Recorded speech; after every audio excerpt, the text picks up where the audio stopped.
Welcome everybody to the webinar for Assessing at Home and School, Tips and Strategies for Us All. So we're now in a chaotic time in teaching and learning in school, and one of those anxieties that really is coming to the fore is assessing or being assessed or graded in these tumultuous times. But we have a chance to give you some tips and strategies to take away for teachers, caregivers, anyone that's involved in helping students learn. We're going to give that to you today. But one of the best things we could do is get on the same page, get on the same team about the common purpose of assessment. So assessment, the whole point is for learning. So when we assess, we're trying to continue learning forward for all students. Doesn't matter the grade, doesn't matter the age. So if we can all get on that same team, these strategies, like fast feedback for students and the chance to try again, self-assessment strategies, and then finally communication, all these things can be successful, ready to use immediately. So these are the 4 key areas we're going to focus on for the tips and strategies to help you with assessment and assessing for learning, whether you're a teacher or a caregiver. First up, fast feedback. Let's talk a little bit about what that is. So fast feedback is an awesome acronym from Doug Reeves. His book, Elements of Grading, digs into how we can provide fair, accurate, specific, and timely feedback for learners. So fair feedback means that we've given the students or learners enough time to really try, think about what they've learned, and then provide them with some feedback to move them forward. Accurate, of course, means that whatever feedback we give our students, our learners, it is accurate to the content or context. We also want to give specific feedback. So we're maybe moving from, yeah, that looks really good, to why it might look good. So that extra step is really, really important. And then finally, the timely piece, which is the one we're struggling with the most probably because teachers are dealing with, in some cases, hundreds of students. And then parents or caregivers at home, while they're dealing with all that they're balancing, also trying to give some timely, formative feedback for their learners as well. So the fast feedback model is effective. It works for all age levels. And what we're going to do is give you some strategies on how to actualize these 4 elements of the FAST model. One of those happens to be feedback through the what if and maybe mindset. So what we want to do when we're assessing, whether it's at school or at home or bouncing back and forth between, when we're interacting with students, giving them feedback to help them go forward in their learning, to assess them so they can continue learning, we want to preface a lot of our feedback with those 2 words there, the what if and maybe. So perhaps it's a 9th grade English teacher. They're reviewing a paper, and maybe it's online because they're teaching from home. And they maybe want to preface their comments and feedback with this what if. Well, what if you put this paragraph here? What if you took this sentence and adjusted it this way? But at the same time, someone at home could say the same thing as they're helping review and guide a 4th grader through their work. What if we put these numbers over here? What if we rearranged them in a different way? But the maybe is also important because it indicates the students don't have to be right now. So when you talk about assessing and adding the maybe to the conversation of the fast feedback, students understand that they're coming to know, they're on their way to learning the content. And when you say maybe, you could think about it this way. Maybe it could be seen that way. Students can then revisit and keep trying and trying again. So fast feedback can also be used in this sort of T-chart way. We could provide students with a T-chart here where they've got all of their strengths itemized in a fast, accurate, specific, and timely way. But on the right-hand side, we can actually say, here are your areas for growth. Here are the areas where we can stretch and grow new muscles. And I really like that phrasing, areas for growth, because it conjures up the notion of a growth mindset, as you know from Carol Dweck's landmark research. So this T-chart here can be filled out by the caregiver, by the teacher, or as we talk about it a little bit later, by the students themselves. So let's take a look at our second big idea for today. So we've got fast feedback, but the chance to try again is also perfect for this tumultuous time we're teaching in and learning in, because we have so many unknowns. What a better time to let students try again, to have them make some mistakes, make some errors, and then learn from that because of the feedback and assessment we give them. So one of my favorite quotes comes from this book called Red Rising. It's by Pierce Brown, it's a YA series. And in the preface to his books, he talks about how much failure and mistakes, how much those are important to learning and doing anything great. And so I always like to bring this quote up when we're talking about assessing because it takes a long time to learn something for real, okay? So his quote, "Everything grand is made from a series of ugly little moments, all the works of people you and I admire sit atop a foundation of failures. So here we have this professional author saying in the preface to his readers to this book how much of a zigzag path it is to learn something and to perform it and do it really well and to actually master it. So this is a chance for us to assess for learning, to lean into mistakes, and let students zigzag toward true mastery. And so we take another look at a great quote that embodies this same mindset from Mitch Resnick's Lifelong Kindergarten. So he talks a great deal about Legos and project-based learning, but he also talks about specifically a word called tinkering. And we want to breed an army of tinkerers, dabblers, piddlers, fiddlers in our classrooms or at home as we're learning in this unique context. Because we are going to make mistakes, and those mistakes are great ways to keep the learning going if we will let that be true. But what I love about tinkerers is this quote here. He says that tinkerers understand how to improvise, adapt, and iterate, so they're never hung up on old plans as new situations arise. So isn't that a wonderful thing to think about as we assess students, letting them dabble and play and tinker, and they mess some things up, and then we're there to help coach them because our vision of assessment is about for learning more and more and more. So this tinkering mindset is really important, and you can see that real work goes in a sort of a messy zigzag path. This is real student writing where we are constantly carving out what we want to say, revising, revisiting, re-engineering. This example here on the top left, if you'll just watch that number change, look at how many times we have to try to get at our best ideas. And we want to have a space in our classrooms or at home where we can really let this tinkering happen. And you get to that final draft and things start to look crisp and clean. Maybe now we're at a place where we really know what we want to say. But we've got to have that space to let that happen. So we're assessing along the way for learning so that learning can keep happening versus a one and done. And of course, you can see an example of my own life in my own house. So my daughter Claire and I are working on her vocabulary, and she has starred the words that we were really struggling with. These are new words, and these are the ones we want to try again because we want to keep learning. So we create this little star system of, you know what, I'm going to get these. I'm going to get these someday. I'm going to get them. I'm going to practice them even more. And I'm ready to practice. The teachers are ready to listen and let that practice occur because we are assessing for learning. And so some of our heavy hitters in the field of assessment, they agree. Both Hattie and Reeves are advocating for classroom cultures where errors invite opportunity to learn more.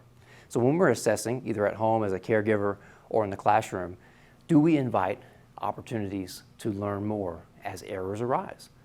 Let our grade books feed that sensation. So the zigzag, that idea I really borrowed from Keith Sawyer's book about creativity and how the path to creativity and breakthrough thinking is not linear. And so when we're thinking about our grade books, how we're assessing, can we lean into this idea of multiple tries, the chance to try again through fast feedback and helping students move forward again and again, not backward, forward, but in nonlinear ways, because eventually we will get there, but it's all a zigzag path. So we've got our two opening ideas here, this idea of fast feedback and the chance to try again. And now we're going to give you some strategies for self-assessment. So as students are receiving fast feedback and dabbling and tinkering again and again, they're also assessing for themselves so they can become these reflective thinkers and practice that metacognition that does take them often to that next level. So let's give you some strategies for self-assessment. So whether it's this T-chart that we mentioned, where our teacher or caregiver is filling this out, well, maybe the student does too. You've also got students self-critiquing here, as we saw before. We see this iterative draft that goes from 1 to 5. And you see, of course, the vocabulary example with Claire there. All of this is sort of, there's a duality to it. I'm helping provide feedback as they tinker and as they then self-assess. So let's take a look. Assessment-capable learners is a key phrase from Fisher, Frey, and Hattie, some of the leaders in the assessment field. They want to create students who are assessment-capable learners, meaning that they know where they are, where they're going, and how they're going to get there. That's how much they know about their own learning. And they often have teachers who have a mindset that lets them try and try again so that they can keep self-assessing and growing in their learning. This is a strategy that we like to use. It's a simple card sorter. We have got it, getting it, and gonna get it. Now those are your title cards, and underneath are the terms that any student's going to be working to memorize and practice retrieval with. This could be scientific terms, this could be ELA vocabulary, it could be mathematical formulas. All we do is we have the students sort them into the category to where they are. So some students may have 3 terms in the got it category because maybe they knew it before or they just got it a little quicker. But then other students would have different cards, and it's okay because all we're going to do is keep sifting and sorting the cards as we self-evaluate, as the students gauge their own understanding. And the teacher just comes by and they help them with getting it because they're on their way, and then gonna get it because they're having a little bit of struggle. But you know what? In our growth mindset, we are gonna get there one day. And what's great about this is you can actually see the cards shift and change per student, per learner, across the learning time. Maybe it's a week vocabulary weekly quiz, or perhaps it's a longer set of cumulative terms to master. So this is a great way to send signals about how learning takes time, and learning needs to be on that zigzag path. And our assessment mindset is about for learning, keeping that learning going.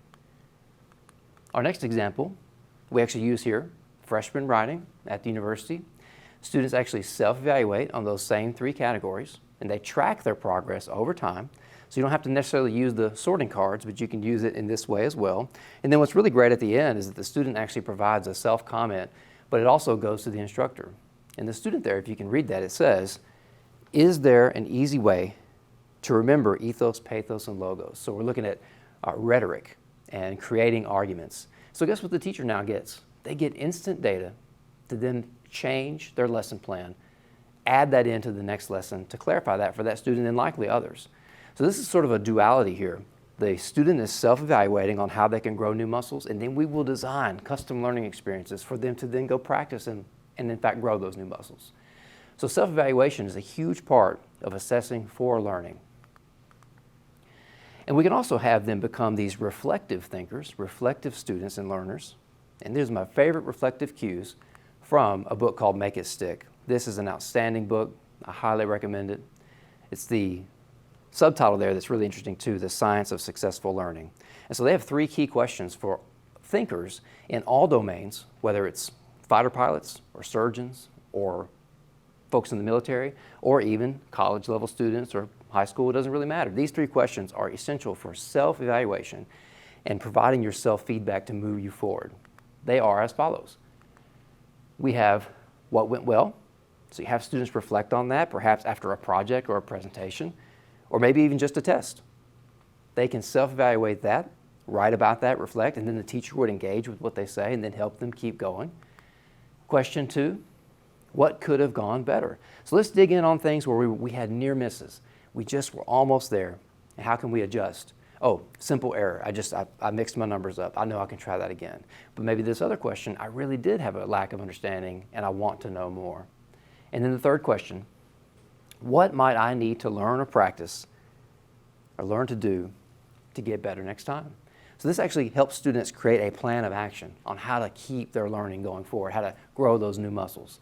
And so the teacher is alongside, right beside them as they write these, and they can then reflect themselves on how do I become a better teacher and instructor to get them to this next place, because every time I assess, it's about them learning more. And when we get into that same headspace, the caregiver no longer has to worry about the anxieties of their learner being graded, and then the teacher doesn't have to worry either. All that anxiety can kind of fade away as we unite in the same notion of every time we assess, we are here to help them learn. And so one of my favorite quotes from the book, The Wild Card, reminds us that children need to learn that no one can succeed at every attempt and that it's important to keep working. So errors are great opportunities for learning. Failures are great opportunities to learn more if we would allow our assessment mindset to do that as well. So it's a great quote from Hope and Wade King in their book, The Wild Card. So we have our 3 strategies. We're going to culminate into the 4th one here, which is all about communication, keeping those communicative lines open so that any questions regarding something that is often anxiety-ridden, which is about being assessed or being graded, we can let that all go away because we've got on the same team and we're clearly communicating now about how can we keep learning more? How can we keep learning more? So, in the Innovator's Mindset, George Couros has a quote about relationships that is so important, and I think it to be very true. He says the most important words in education are relationships, relationships, relationships. Without them, we have nothing. And so when we assess, if we handle with care, we can actually deepen those relationships, because now we know that the teacher wants the student to learn more, and the caregiver now knows that. Now the caregiver is on the inside of that same conversation. Now they can help leverage the assessment feedback for learning as well. So we're all now pointing to one true north, which is assessing for learning all the time. And so those relationships can actually deepen when we open those communication lines between the caregiver and the teacher, teacher to caregiver, and then of course, let's not forget about the learner. They're inside on that conversation too. And so what we're trying to do here is open ourselves up to build trust through vulnerability. And that happens to be this sort of reciprocal cycle that's sort of never ending. So if we're vulnerable and we say as a caregiver, hey, I really want this student, I really want my learner to be able to try one more time. I think we have a new understanding after we revisited it. And then the teacher says, sure, of course, let's take another look, so they can get that extra learning in place. And then of course the vulnerability comes from the teacher as well, when they open themselves up to, let's try again. I'm okay with you trying it again. Let's learn more. And so that vulnerability and trust loop there is very important in communicating sometimes our anxieties about being assessed or being graded, especially when now we're navigating multiple platforms, multiple digital programs. We have these logins, maybe we couldn't log in and we get flustered. But when we have this relationship in place, we don't really have to worry about that, because we know we can reach out to each other in an honest way, because the point is learning, for learning. So we want to keep an open dialogue between all those stakeholders. So perhaps it's a simple constant email thread where we know we can reach out. However, we have some folks who are using Remind, leveraging that app for helping us stay on track. We also have our grade portal. Various schools use different ones. We have Skyward, we have other ones like that, where we know we can see real-time data and real-time updates from teachers, as caregivers can log in and see how we're doing, how we're gauging our learning. And then of course students can navigate these things as well, because we want them to be, again, assessment capable, and then those reflective learners, so they can log in to the grade portal and say, you know what, I want to try that again. I know I can get closer next time if I get another shot. And then of course we can also collaborate on projects and assignments through things like Google Docs, or even now Microsoft Teams, depending on what your local school district is using. So now we have a chance to keep the communication lines wide open regarding, well, how is my learner doing? And can they do better if they continue to learn and try again? Now that we have assessment data, now that we have fast feedback from the expert, the teacher, to then take action upon and then take the learning to the next place. So, in the end, we want to lean in to this idea of assessing both at home and at schools, whether we're teachers, whether we're caregivers. We know that we're in a scary time, but this is the time to slow down and unite together and start using the assessment tools that we have to keep one thing happening: learning, assessing for learning. So thanks for listening. We have just a few tips and strategies for you to take away. You can see the contact information there. If you ever need anything, please let me know. If you call, I'll come running. Thank you.